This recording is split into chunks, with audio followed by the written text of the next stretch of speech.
everyone, and welcome to Night Talk. The Meaford Knights had 2 games this past week. We're going to rewind to last Sunday. Big game in Bradford versus the 3rd place Bradford Rattlers. Meaford looking for a victory there, and they certainly did just that. At the final buzzer, Meaford came out with a 4-2 victory, and the star of the game for Meaford in that game, goalkeeper Jesse Martell, 47 saves in that game, and a huge victory for Meaford in their battle for playoff position. With about 6 or 7 games remaining in the season, Meaford did themselves a big favor and moved a little closer to Bradford. Now we're going to fast forward to Thursday night. Thursday night, the other Bradford team in Meaford, the Bradford Bulls, in town, a big game. Bradford was sitting 2 points behind Meaford in the standings, and let's take a look at the highlights from that game. Connor Long just flips it out, nice play, on to scores! There you go, David Hooper! The monkey is off his back. Changes all the way around for Meaford is changing quickly on this penalty kill. And they're covering really, really well. Nice move. Oh, great save. Score! That looked like it was number 24, Tyler. Could have been Tyler Quintos, if I'm not mistaken. Back into, that's number 24, Quintos. Back to Finn. Again, Hunter getting a stick on it. Good job by Ryan Hunter. Back away. Back over to Liam Finn. Finn fires and scores! What a shot by Liam Finn. Justin Duick trying to come away with it. Quentin Maddock keeps it in again, but now it comes out to number 18, Greg Wilson. Wilson, shot, score. Greg Wilson. Bradford doing it, and here it comes. Here's number 15, that's Wallace. Wallace is going to score into the empty goal. That's going to do it. Let's get out of here before any more foolishness happens. And that's the way they should have done it. Bradford come in here, hard-fought win. I'm not sure. And as you see, the final score in this one, Bradford Bulls 4, the Meaford Knights 1. The first period of that game was an incredible game. It had everything. It had action. It had good, clean, solid hits. Each team had a goal. 1-1. Was the score at the end of that period.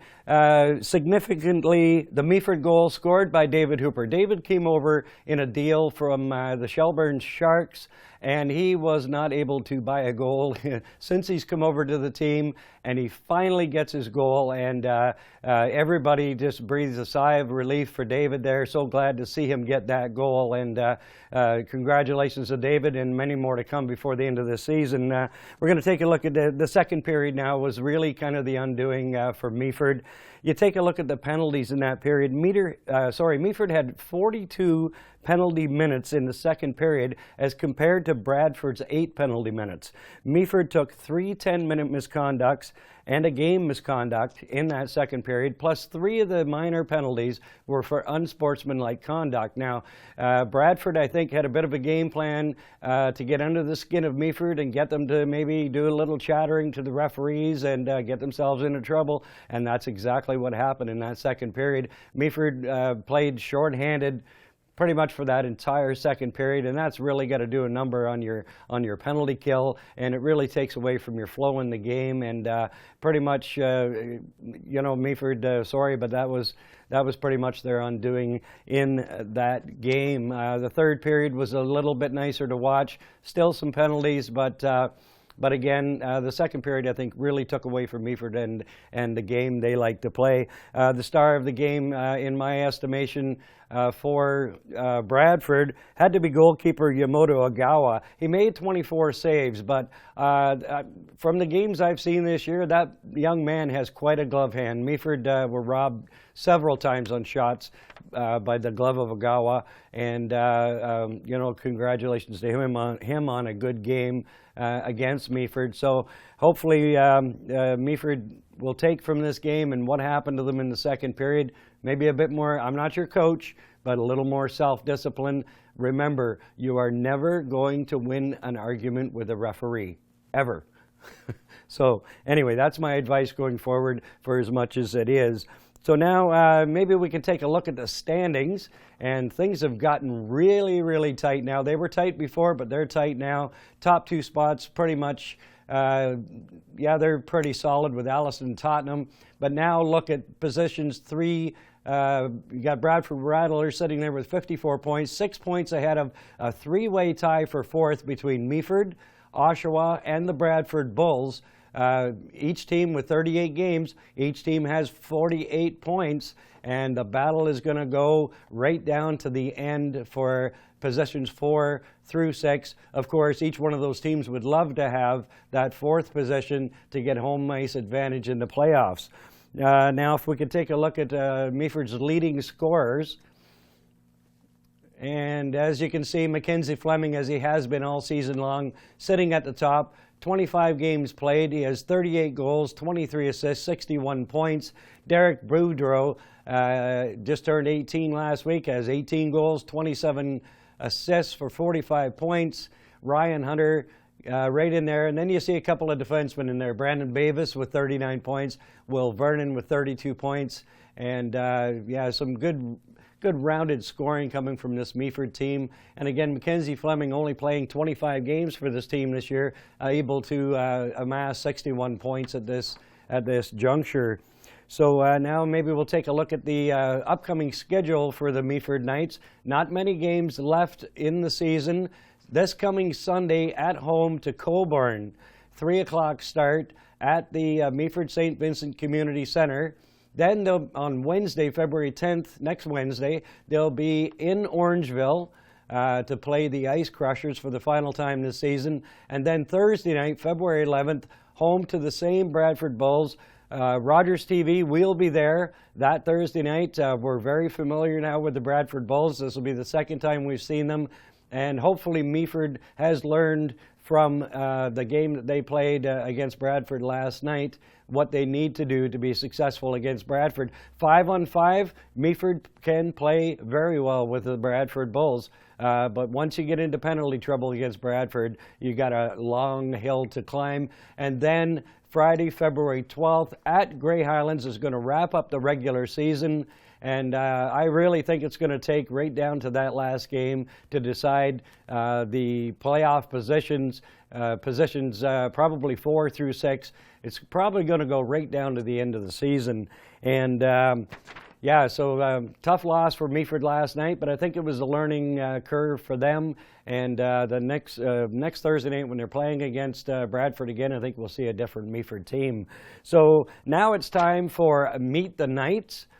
Tonight's guest player is Tanner Getz. Tanner from Minnesota, and we'll take a look at what Tanner had to say to the 10 questions.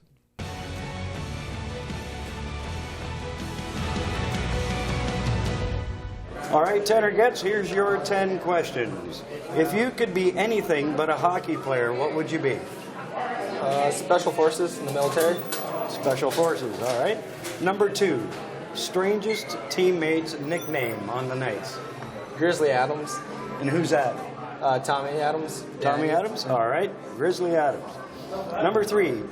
What do you do to stay in shape in the summer months? Work construction and work out too. That's a great workout. You get paid for it. Yep. All right. Number 4. You're Coach Parrish, second intermission, and the team is losing to a weaker opponent. What would you be saying to the team? Without swearing. Without swearing? Without swearing. Put the puck in the net. So just be a lot of swearing? Yeah. All right. Okay, so we'll move on to number 5. Donald Trump's hair, real or roadkill? Probably roadkill. Roadkill. Definitely not a Trump fan over here.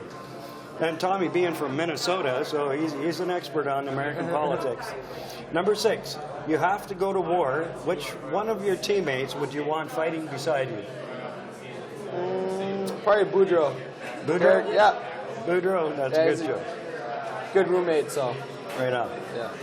Okay, number 7, first word that comes to mind when you hear Miley Cyrus? Fake. Right. On road trips, do you sleep well or with one eye open? Pretty good. Pretty good? Yeah, it's relaxing.